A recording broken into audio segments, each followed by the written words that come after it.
Graça e paz, queridos irmãos, bom dia.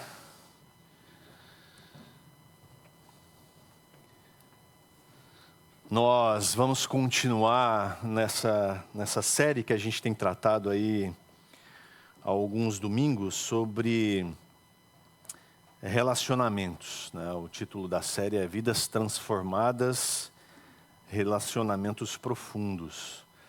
Nós começamos falando sobre o nosso relacionamento com Deus. Depois nós falamos sobre o nosso relacionamento conosco mesmo, comigo mesmo. E hoje eu queria falar com os irmãos sobre o nosso relacionamento entre irmãos. Relacionamento com os nossos irmãos. Então eu queria que você abrisse sua Bíblia. A série toda está sendo baseada em Romanos capítulo 12. A cada domingo nós estamos estudando um trecho de Romanos 12. Então hoje nós vamos estudar Romanos 12, de 9 até 16. Então, se você puder abrir a sua Bíblia, Romanos capítulo 12, e ler comigo os versículos de 9 a 16. Diz assim: o amor seja sem hipocrisia, odeiem o mal e apeguem-se ao bem. Amem uns aos outros com amor fraternal. Quanto à honra, deem sempre preferência aos outros. Quanto ao zelo, não sejam preguiçosos. Sejam fervorosos de espírito, servindo o Senhor. Alegrem-se na esperança, sejam pacientes na tribulação e perseverem na oração. Ajudem a suprir as necessidades dos santos. Pratiquem a hospitalidade. Abençoem aqueles que perseguem vocês. Abençoem e não amaldiçoem. Alegrem-se com os que se alegram e chorem com os que choram. Tenham o mesmo modo de pensar de uns para com os outros. Em vez de serem orgulhosos, sejam solidários com os humildes. Não sejam sábios aos seus próprios olhos. Vamos orar? Pai, em nome de Jesus, eu quero pedir ao Senhor, Pai, que nessa manhã fale ao nosso coração. E mais uma vez, Senhor, pedimos que a Tua palavra nos transforme nessa manhã. Que em nome de Jesus, ao sairmos por aquela porta hoje, Pai, não saiamos como entramos, mas transformados pelo poder da Tua palavra. Não pela persuasão daquilo que eu digo, mas pela ação do Teu Espírito. Eu te peço, Deus, em nome de Jesus, que o Teu Espírito Santo fale ao nosso coração e sonde, Deus, se há algo em nosso coração, na nossa vida, que precisa ser tratado, que precisa ser transformado. Portanto, Senhor, em nome de Jesus, queremos dizer ao Senhor que o nosso coração está aberto. Nosso coração anseia, Pai, por ouvir a Tua voz. E pedimos em nome de Jesus por essa transformação. Tudo isso, Pai, para que o Senhor seja glorificado. Amém, Senhor. Amém. Como que é, meus irmãos, o seu relacionamento com os irmãos da fé? Como tem sido o seu relacionamento com os seus irmãos em Cristo? Semana passada a gente falou como que esse relacionamento comigo mesmo, né? Ele parte do princípio de que eu sou quem sou a partir do que somos, como corpo de Cristo. Então Paulo, ele vai tratar ali do verso 3 até o verso 8 sobre isso. Quem eu sou à luz do que nós somos no corpo de Cristo, né? E é muito interessante como Paulo vai trazendo ao nosso conhecimento de que eu sou o que sou como parte de um corpo, como um membro de um corpo. Então eu sou peça de um corpo em funcionamento. E num corpo humano, assim como num corpo humano, que tem vários membros e cada um tem a sua parte, cada um tem a sua função, assim somos nós. Cada um de nós tem a sua função no corpo de Cristo. O que nós vamos pensar hoje, refletir hoje é como que eu, como parte desse corpo, me relaciono com as outras partes. É isso que a gente precisa refletir hoje. Como eu, sendo um pé, me relaciono com quem é mão, ou com os olhos. E no final das contas, como todos nós nos relacionamos com o cabeça, que é Cristo. Então, nessa parte do texto aqui, Paulo vai falar sobre esse relacionamento entre eu e você, entre os irmãos em Cristo. E que o amor é o sistema circulatório desse corpo espiritual, dessa comunidade espiritual. Ela não funciona se o amor não estiver correndo nas veias desse corpo. Então, o amor é essencial. E esse amor nos permite que cada membro desse corpo funcione bem. Você talvez já viu pessoas que têm problema circulatório, né? Já viu? Gente com problema nas pernas, que tem problema circulatório, então ela vai sentir dor, vai se sentir cansada e o corpo não funciona direito. Então, o amor é isso que corre pelas veias desse corpo espiritual. Sem o amor, a coisa não funciona. Então, a gente vai ver alguns aspectos desse relacionamento cujo caminho é o amor. E como diz 1 Coríntios capítulo 13, é um caminho sobremodo excelente. Não é? E é interessante que Paulo ele dá várias dicas muito práticas aqui nesse texto que eu acabei de ler e nós acabamos de ler juntos. São aproximadamente 15 dicas aqui do que a gente deve fazer para que esse corpo funcione bem. Para que o relacionamento entre nós, irmãos, seja um relacionamento profundo. E de novo, o título da série é Vidas Transformadas, Relacionamentos Profundos. Então só é possível que o nosso relacionamento como irmão seja profundo se as nossas vidas estiverem em transformação. E só há alguém capaz de transformar as nossas vidas. É o Espírito Santo de Deus. Eu posso me descabelar de pregar aqui para você todo domingo, se duvidar. Todo dia eu posso vir aqui nesse púlpito, gravar mensagens, mandar para você. Mas se o Espírito Santo não agir na sua vida, não há transformação. Eu não tenho essa capacidade. Aliás, eu quero dar uma notícia ruim para você. Nenhum pastor tem. Puxa, mas nem o Hernandes, nem o Augusto Nicodemos. Nenhum pastor tem a capacidade de transformar você. Mas é isso daqui que transforma. Palavra de Deus. E aí um pastor diligente, obediente a ela, prega a palavra e a palavra transforma. Amém? Glória a Deus por isso. Porque se dependesse de um homem, estaríamos perdidos. Porque essa palavra também me transforma. Então, quando a gente tem a nossa vida transformada por Cristo Jesus, tudo o mais se torna mais profundo. Porque é assim, Roberto já citou aqui, é assim que Jesus diz no final do Sermão do Monte, quando ele fala sobre práticas da vida cristã. Ele diz, um homem prudente é aquele que ouve as minhas palavras e faz o quê? Coloca em prática. E aí ele vai dizer, é semelhante a um homem, Lucas vai dizer isso com mais clareza, que cavou fundo. Então, dá trabalho. Cavar fundo para que os alicerces sejam tão profundos que encontre a rocha. Que rocha é essa? Cristo Jesus e a sua palavra. E nela edifica a sua casa. Então, tudo que é superficial, raso, segundo o próprio Jesus, desmorona. Não tem jeito, cai. Nas intempéries da vida, quando ele diz ali que batem as águas, vêm os ventos e as tempestades, essa casa vira ruína. Mas aquele que tem os alicerces profundos na rocha, essa casa permanece de pé. Então, entenda que esse tema sobre profundidade que vem sendo falado desde o início do ano, aqui é um tema muito importante na vida cristã.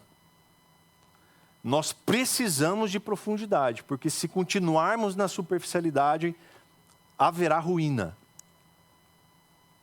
Precisamos disso. Então vamos lá, vamos pensar aqui nessas dicas práticas que Paulo nos dá. E eu dividi em 4 grupos essas dicas. O primeiro deles é que o amor gera relacionamentos sinceros. Então, no relacionamento entre irmãos, qualquer relacionamento interpessoal, aliás, mas principalmente entre irmãos em Cristo, o que não pode faltar é sinceridade. O que não pode faltar é honestidade. Ele diz: o amor seja sem hipocrisia. Não tem espaço para a gente fazer de conta que se dá bem com as pessoas. Precisa ser sem fingimento, como dizem algumas versões. Então, de cara, ele já traz essa exortação para que esse amor que dizemos ter uns pelos outros, e muita gente, gosta de dizer: ai, como eu te amo, ai, que bom, que alegria estar com você. E às vezes a gente até canta sobre isso, e alguns ministros de música fazem a gente sair do nosso banco, abraçar as pessoas e dizer: ai, que bom que você está aqui, ai, eu te amo em Cristo Jesus, aleluia. Isso precisa ser sem fingimento, sem hipocrisia. Então, na vida cristã profunda de quem está sendo transformado por Cristo Jesus, não tem espaço para hipocrisia, meus irmãos, olha só. Não pode ser com fingimento. Então, a gente precisa manifestar o quê? Amor verdadeiro. Amor sincero, amor autêntico. Aos Coríntios, Paulo dedica um capítulo inteirinho para falar sobre amor, que o crente deve manifestar. Ele diz: odeiem o mal e apeguem-se ao bem. Então, aqui um contraste muito interessante sobre odiar uma coisa e se apegar a outra. A palavra usada aqui pelo autor para ódio, odeiem o mal, é ódio mesmo. É ter horror. Então, é como se ele tivesse assim: tenha horror pelo mal. E a palavra apegar aqui dá a ideia de cola. Você sabe, o Novo Testamento é escrito em grego. E a palavra usada aqui para apegar-se é colau. Colau. Que vem de cola. Então ele está dizendo: cola no que é bom. Sabe aquele negócio que a gente acha que inventou agora? Cola em mim, cola nisso. Já vim aqui desde essa época aqui. Paulo está dizendo: cola no que é bom, moçada. Só não tem moçada, né? É de cola mesmo. É de colar naquilo que é bom. E de se apegar, de não abrir mão daquilo, de grude, de cimento, de firmar bem naquilo que é o quê? Que é bom. Então, o que você sabe que não é bom que você está colado? Porque, infelizmente, na nossa caminhada cristã, tem coisas que a gente sabe que não faz bem. Que a gente sabe que não é bom, mas a gente está apegado. Que a gente está colado. No início, quando a gente... Aliás, sexta-feira agora, um aviso, a Ana falou aqui para os homens, né? Sexta-feira, 6:30 da manhã, a gente tem café da manhã para os homens, hein? Então, se programe aí e esteja com a gente aqui, 6:30 da manhã, sexta-feira, café da manhã com os homens. Aqui o filho chora e a mãe não vê. E a esposa não vê, né? Eu falava aqui um tempo atrás para os homens sobre essa coisa da gente se apegar àquilo que não é bom. Às vezes, homens participam de vários grupos de WhatsApp, e tem um grupo, principalmente daqueles amigos da quinta série, que só dá porcaria. Eu quando tinha 17, 18 anos, jogava num time de futebol da cidade de Londrina. E aí um dia falou assim, entra no grupo lá do time. E o pessoal lá da Vila Recreio e tal, eu entrei no grupo. Meu Deus do céu, meus irmãos. Acho que eu fiquei umas 2 horas no grupo. Tive que sair. Mas às vezes a gente acha, não tem problema, não faz mal. E a gente continua pegado a algumas coisas que não fazem bem. Então, o que você sabe que não é bom e que você está grudado nela? Está apegado? Agora, em se tratando de relacionamentos, o que mais a gente observa na vida dos nossos irmãos? Aquilo que é bom ou aquilo que é mal? Porque também tem isso. Às vezes a gente olha para o nosso irmão em Cristo e o que a gente tem é crítica sobre ele. Porque a gente está apegado àquilo que ele faz de mal. E a gente é incapaz de enxergar o que é bom nele. E Paulo está dizendo aqui para a gente fazer o quê? Se apega ao que é mal, né? Principalmente na vida das pessoas. Não. Ele está dizendo que a gente precisa se apegar àquilo que é bom. E odiar aquilo que é mal. Ter horror daquilo que é mal. Para de assistir BBB. O que você se apega mais? Certamente, meus irmãos, a gente precisa se apegar àquilo que as pessoas têm de melhor. E se nós estamos aqui na qualidade de irmãos em Cristo, o que ela tem de melhor? Eu lembro que eu tinha um grande amigo meu, falei dele no domingo passado, inclusive, que a gente estava adorando junto aqui, e ele é presbiteriano, eu sou batista. E a gente andou junto muito tempo, e algumas coisas que a gente discutia, poxa, mas vocês fazem isso, nós fazemos assim e tal. E aí um dia ele falou para mim, falou assim, olha, na verdade melhor é o que nos une do que aquilo que nos separa. Há um Cristo que nos une, meus irmãos. Aquele que nos salvou, que nos tirou da garra do pecado. Aquele que nos une como família de Cristo. É a isso que nós devemos nos apegar. Só isso, mais nada. Segunda coisa que a gente pode ver aqui nesse texto. O amor proporciona afeto, honra e zelo. Então agora sim Paulo vai entrar mais de forma objetiva nessa vida comunitária, nas questões comunitárias, nas questões da comunidade espiritual, ou seja, na família da fé. Ele diz, amem uns aos outros com um amor fraternal. Paulo não está inventando a roda aqui, esse mandamento não é do Paulo. Paulo está citando Jesus, que em João 15, verso 12, disse, o meu mandamento é este, qual é? Que vocês amem uns aos outros, assim como eu os amei. Então Jesus está dizendo isso lá em João capítulo 15, e é interessante esse capítulo 15, porque até aqui, até no versículo 12, Jesus fala sobre uma coisa muito importante, que é perseverança. Eu sou a videira, vocês são os ramos, todo aquele que permanecer em mim e eu nele, produzirão fruto. E aí Jesus vai repetir isso várias vezes. A palavra permanecer aparece muitas vezes ali no texto. E no versículo 12 ele diz, então, amem uns aos outros assim como eu os amei. E ele fala um pouco mais. O que lhes ordeno é isso, lá no versículo 17. O que lhes ordeno é isto, que vocês amem uns aos outros. No primeiro ele diz, este é o meu mandamento. Percebe que sobe o tom, parece, né? Ele fala, este é o meu mandamento, amem uns aos outros. E aqui ele vai dizer, o que lhes ordeno é isso, amem uns aos outros. Então, seria muito sábio da minha parte e da sua obedecer. Seria, assim, algo muito inteligente da gente fazer, né? Se Jesus está dizendo aqui que é o mandamento dele, e depois ele diz que é a ordem dele, eu amar você e você me amar.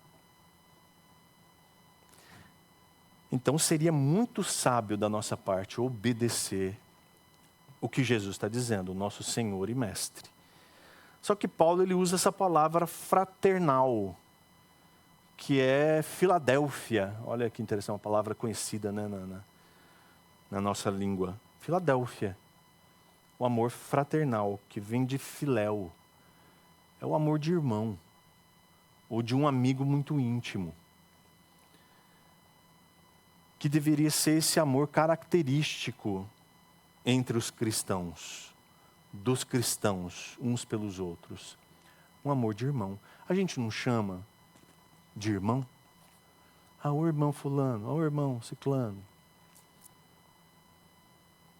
É por causa desse amor que deveríamos ter uns pelos outros. O amor fraternal. O amor de irmão. E ele continua, quanto à honra, deem sempre preferência aos outros. Aqui ele está dizendo que ao invés de buscarmos honra para nós mesmos, nós devemos preferir a honra dos outros. Que os outros sejam honrados. Porque honra se dá a quem tem uma posição honrosa. Esses dias eu fui assistir uma formatura de uma universidade aqui de Londrina, e aí, quando chamaram um reitor, entra o reitor, aquela pompa toda, música explode assim, era no Moringão, aquela música alta, entra o reitor com uma toga maravilhosa, um negócio assim, e então, com vocês aqui, o magnífico, e aí diz o nome do cara. Falei, gente, né, quanta honra. Magnífico é a forma como você trata um reitor de uma universidade federal.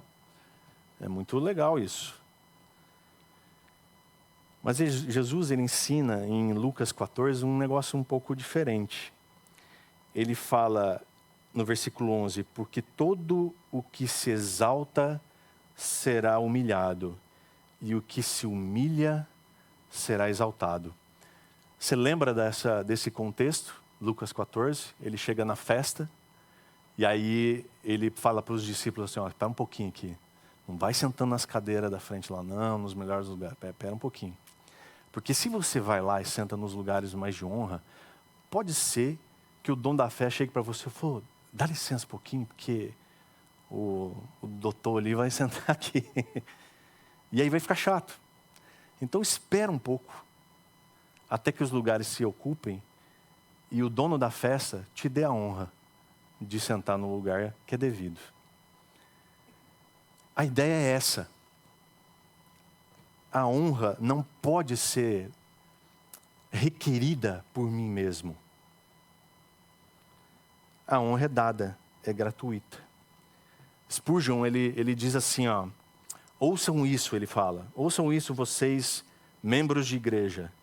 Esforcem-se para realizá-lo com uma gentileza cortês e uma verdadeira simpatia um pelo outro. Sede amigavelmente afeiçoados uns aos outros com amor fraternal, colocando o outro antes de si mesmo, almejando o segundo lugar em vez do primeiro. A vida cristã é assim.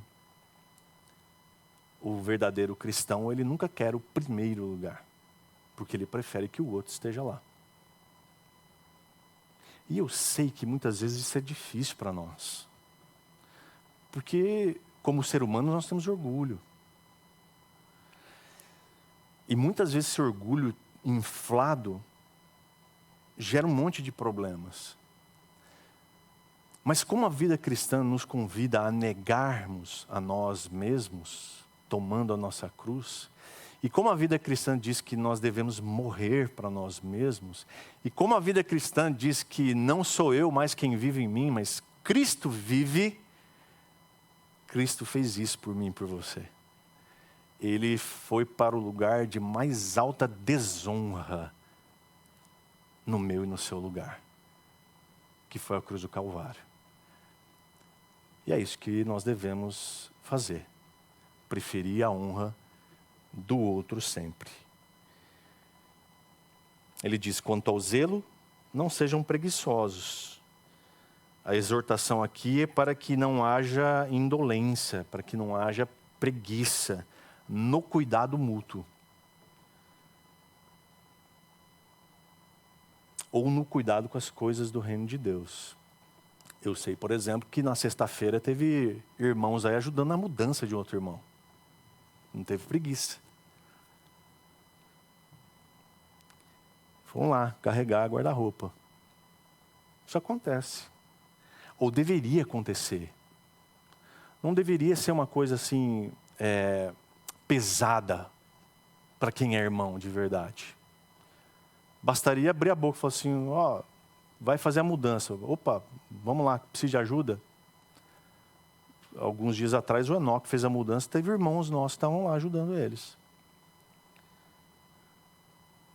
Então, esse zelo não pode ser com preguiça. Esse cuidado não pode haver espaço para, puxa, olha, se talvez, se der. Não tem isso. Na vida do crente, não. Na vida dos irmãos em Cristo, não. Precisa haver zelo, cuidado. E aí ele continua, ele diz, sejam fervorosos de espírito servindo ao Senhor. E quando eu li essa frase, né, sejam fervorosos de espírito servindo ao Senhor, eu lembrei imediatamente de um homem chamado John Wesley. Já ouviram falar de John Wesley, do testemunho dele? John Wesley foi o que começou um movimento que deu origem ao movimento metodista. Os metodistas vieram desse movimento que foi inaugurado por John Wesley e seu irmão. E aí eu queria ler um recortezinho de um artigo que fala da experiência dele. John Wesley era conhecido como o homem do coração aquecido. Por isso que eu disse que essa ideia dos sejam fervorosos de espírito me fez lembrar de John Wesley. Os metodistas se dizem até hoje o povo do coração aquecido. Diz assim, ó, esse recorte do artigo. Foi somente no dia 24 de maio de 1738, numa pequena reunião, olha só, não desprezem pequenas reuniões. Numa pequena reunião, ouvindo a leitura de um antigo comentário escrito pelo reformador Martinho Lutero sobre a carta aos Romanos, que John Wesley sentiu seu coração aquecer-se de modo sublime, por haver compreendido perfeitamente a essência do Evangelho de Cristo, renunciando toda a confiança em suas próprias obras e passando a confiar inteiramente no Cordeiro de Deus que tira o pecado do mundo. Olha que coisa extraordinária. John Wesley estava numa pequena reunião, ouvindo um comentário de Martinho Lutero sobre a carta aos Romanos, que a gente está estudando aqui agora. Ele entendeu de uma vez por todas que ele precisava de Cristo para tudo na vida dele. E de que ele não era capaz de absolutamente nada sozinho. Ele dependia de Jesus Cristo. Ele sentiu seu coração aquecer. É a mesma história dos discípulos em Lucas 24, no caminho de Emaús. Que quando sentam à mesa e Jesus parte o pão, e eles reconhecem Jesus, eles diziam, não ardia o nosso coração enquanto ele expunha a palavra de Deus? Então, quando a palavra de Deus é pregada, meus irmãos, o nosso coração precisa estar aquecido. Precisa esquentar de verdade. Porque a palavra de Deus nos confronta, nos constrange, para que a gente mude de vida.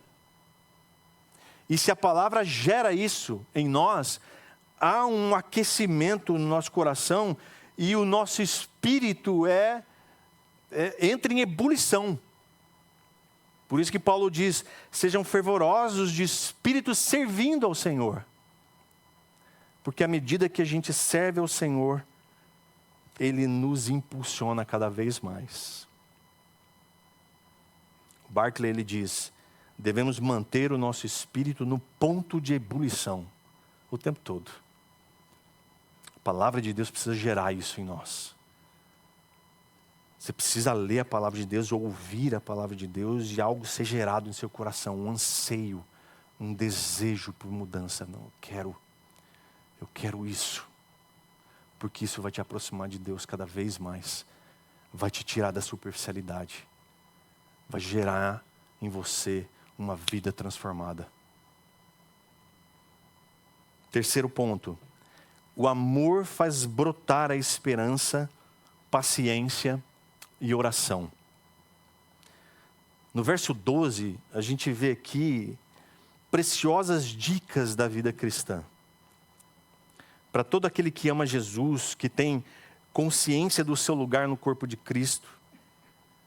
Veja que o conselho é sempre no plural, quando ele diz aqui, no verso 12. Alegrem-se, sejam pacientes, perseverem.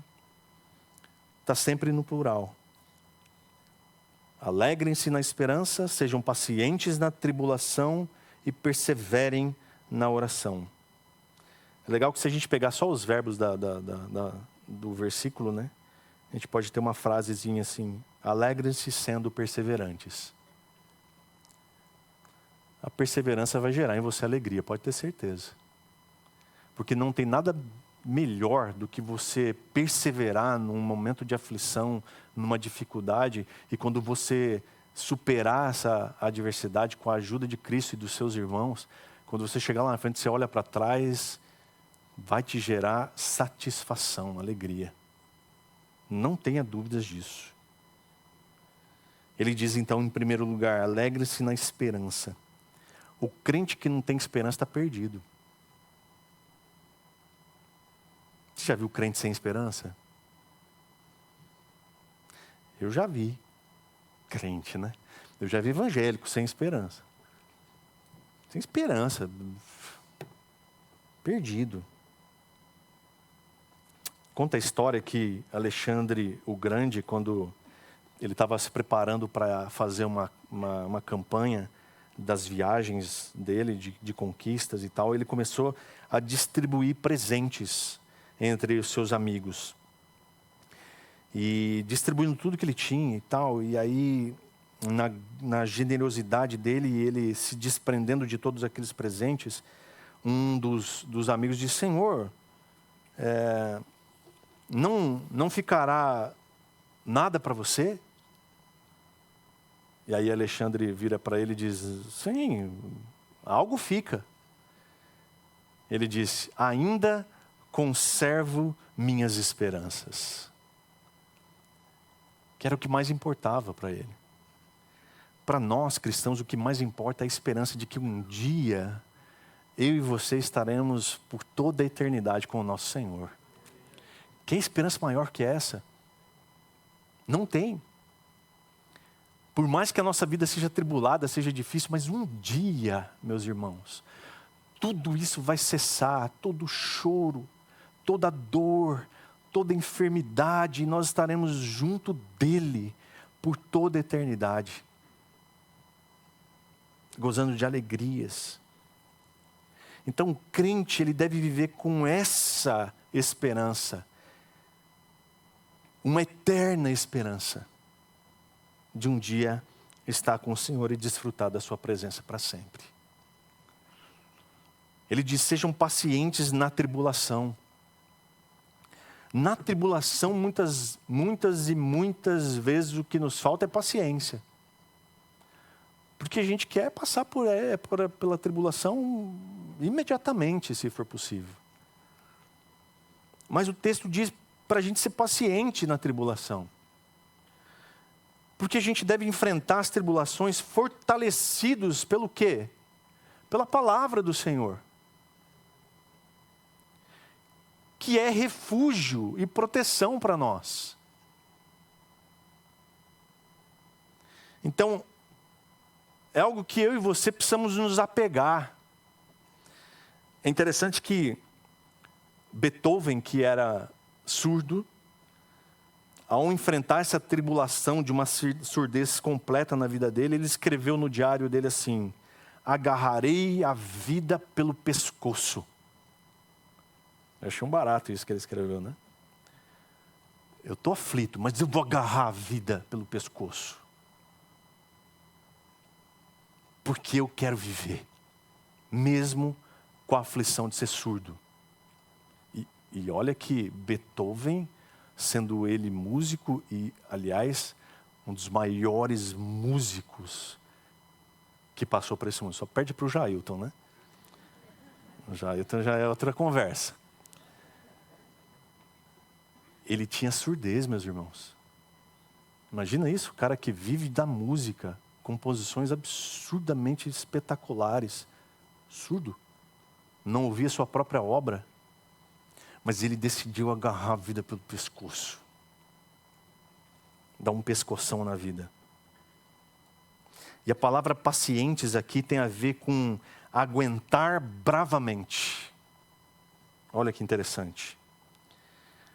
Eu e você, como crentes no Senhor Jesus, precisamos aguentar bravamente as dificuldades da nossa vida, as tribulações.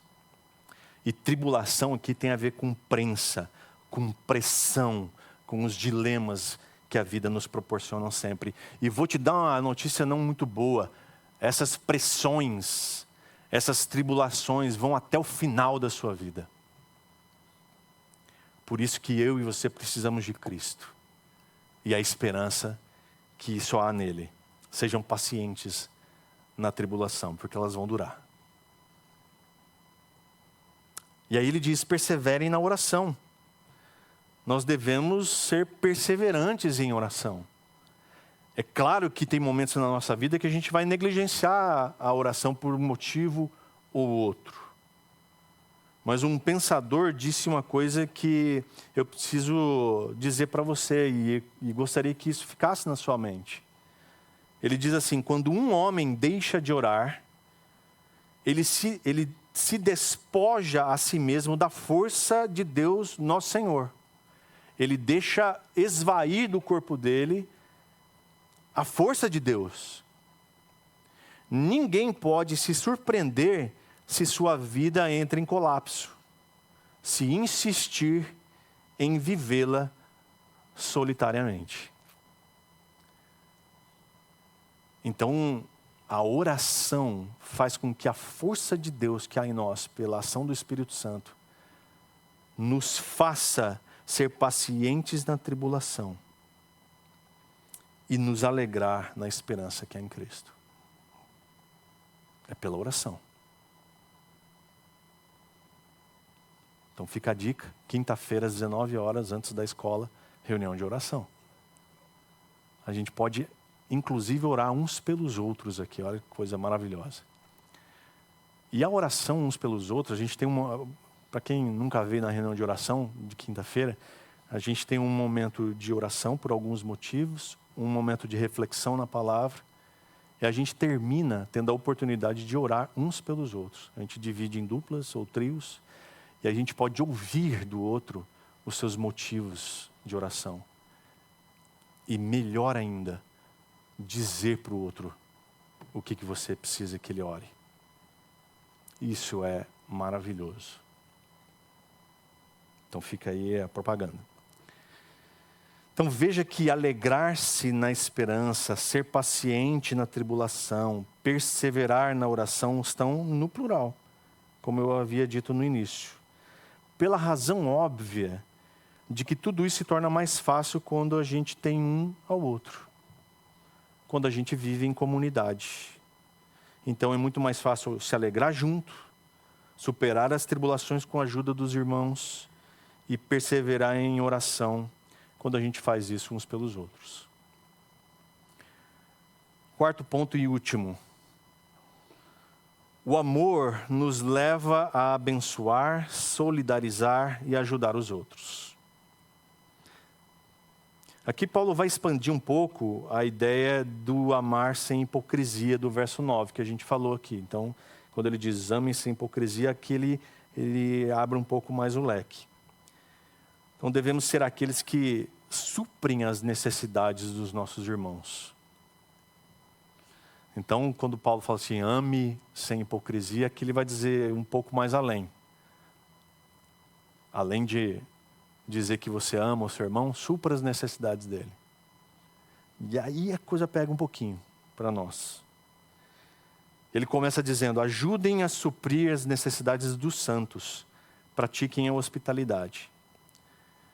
Quais são as necessidades dos seus irmãos em Cristo?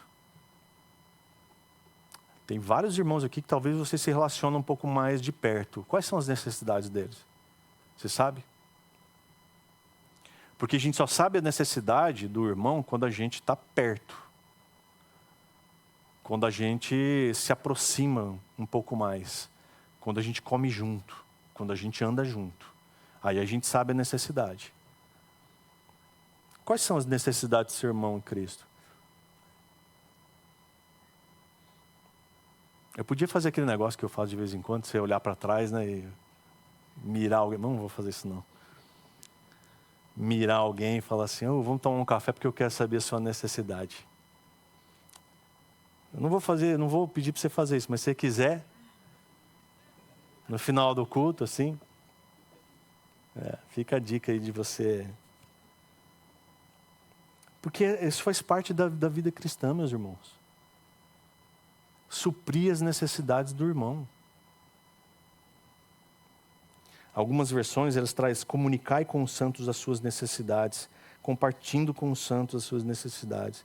Nós somos convidados aqui a nos tornar participantes, ajudando, suprindo as necessidades dos nossos irmãos, participantes da vida dele. Não espectadores, mas participantes. Então, na nossa comunidade, há muitos irmãos que são de fora da cidade, por exemplo. Muitos. Tem estrangeiro, inclusive, de outro país na nossa comunidade. Supram as necessidades deles. Tem jovens aqui, estudantes, que vêm de fora e moram sozinhos. O que eles vão almoçar hoje? Muitos vão almoçar miojo, que é, né? Rapidinho ali. Que tal suprir uma necessidade de carboidratos e proteínas? Fica mais uma dica aí. Não é minha, tá, irmãos? É de Paulo. Paulo está dando aqui, é da palavra de Deus, para mim e para você. Ele diz, abençoem aqueles que perseguem vocês. Abençoem e não amaldiçoem. Paulo vai falar um pouco mais a partir do versículo 16 sobre isso. Que é o tema da próxima mensagem. Nós falamos sobre relacionamento com Deus, relacionamento comigo mesmo.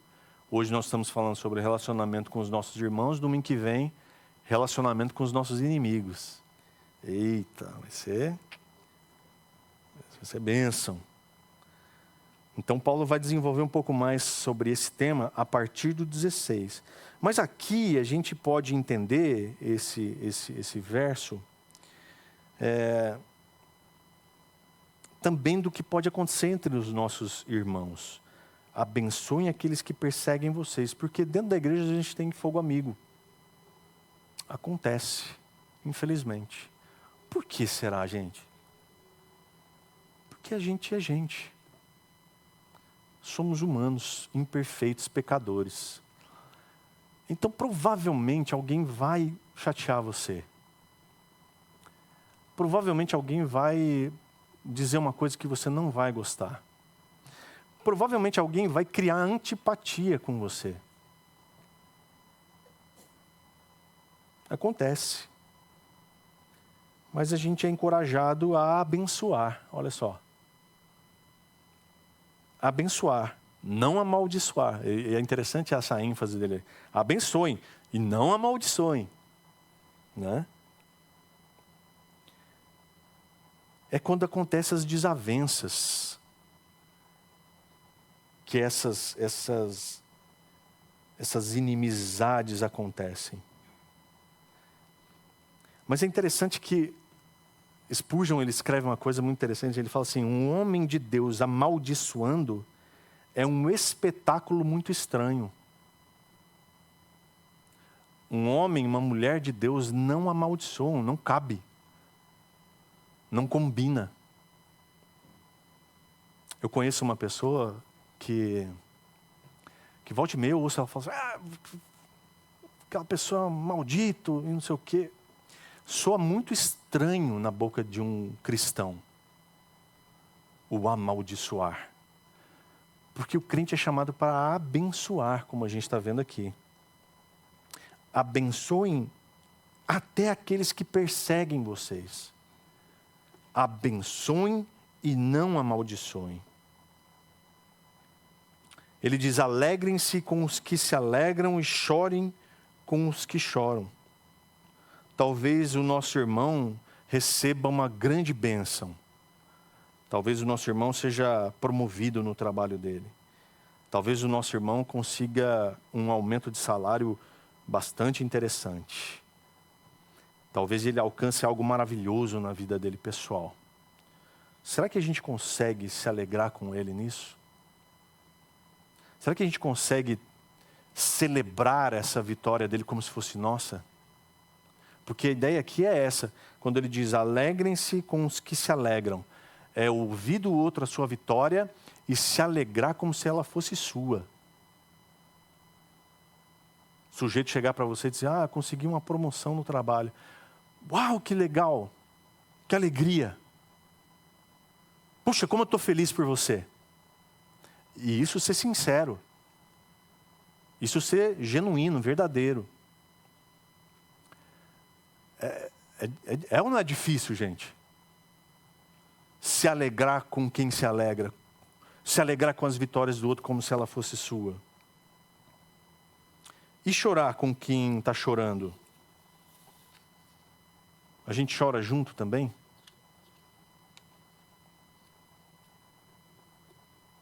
Quando alguém conta para você de uma dificuldade, de uma aflição, de uma tristeza, você simplesmente abraçar e ceder o seu ombro? Às vezes na vida pastoral tem dessas. Na vida da pastoral você chega para conversar com alguém e esse alguém conta os seus dramas, as suas dificuldades, chora com você. E muitas vezes você não tem o que dizer, a não ser abraçar e chorar junto. Isso acontece. Em 1 Coríntios, capítulo 12, verso 26, diz assim, de maneira que se um membro sofre, todos sofrem com ele. E se um deles é honrado, todos os outros se alegram com ele. Se há sofrimento no nosso corpo, todos nós sofremos junto. Se um dedinho desse corpo estiver topado com a quina de um móvel da casa, todo o corpo sofrerá. Deve ser assim. Deve ser assim. Mas se um deles é honrado, todos os outros se alegram com ele. A gente celebra as vitórias dos nossos irmãos. Qual foi a última vez que você celebrou a vitória de alguém? Não estou falando de alguém do seu PG não, tá? Que às vezes para a gente é mais fácil. Grupo menor, no PG, a gente celebra as coisas aqui no PG. Mas da comunidade como um todo. Qual foi a última vez que você celebrou a vitória de alguém? Qual foi a última vez que você chorou com alguém? Se a gente fizer uma reflexão bem rápida, a gente vai perceber que muitas vezes a nossa relação com o corpo tem sido distante. Então, que membro de corpo nós temos sido?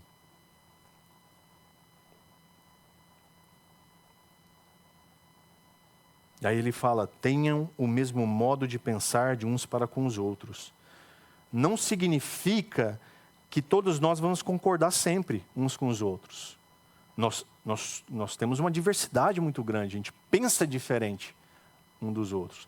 Mas numa conversa não pode, essa diferença de pensamento não pode gerar inimizade. Ela precisa haver uma convergência onde a gente vai encontrar no outro muita semelhança. Então a gente vai poder celebrar isso.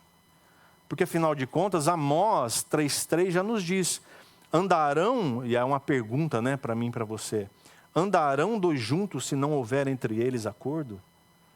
Se não tiver acordo entre eu e você, a gente consegue ir a algum lugar? Então, se há acordo, as diferenças que nós temos são secundárias. ficam em segundo plano. Ele fala, em vez de serem orgulhosos, sejam solidários com os humildes. Então essa expressão aqui tem a ver com a seguinte cena. Se você vê alguém caído no chão, rebaixado, abatido, deprimido, o que você faz? Você olha para aquela pessoa caída no chão, deprimida, acabada, e você olha e você fala, ai que preguiça. Vira as costas e vai embora? Dá mais um chute para ver se morre de vez? A ideia aqui dessa frase, em vez de serem orgulhosos, sejam solidários com os humildes, é você ver alguém rebaixado, você se rebaixa junto com ela, até onde ela está caída, para lhe ajudar. É indo até onde ela está. Interessante que esses dias eu estava falando com um pastor amigo meu, lá o Walter, que veio aqui do Pro Sertão. Lembra do Walter, do Chapeuzinho, tocou umas músicas de sertaneja aqui do sertão nordestino. Ele me ligou, ele falou assim, pastor, tem uma filha, membro da igreja aqui, que se perdeu nas drogas e fugiu com um caminhoneiro e foi parar em Arapongas, Apucarana. Em Apucarana. E a menina se tornou prostituta, porque o caminhoneiro abandonou ela, está em Apucarana, se prostituindo. E ele pediu ajuda. Eu falei, olha, eu tenho um pastor amigo meu que mora em Apucarana e eu vou tentar localizar ela. Nós tínhamos um telefone só de alguém que tinha tido um contato com ela.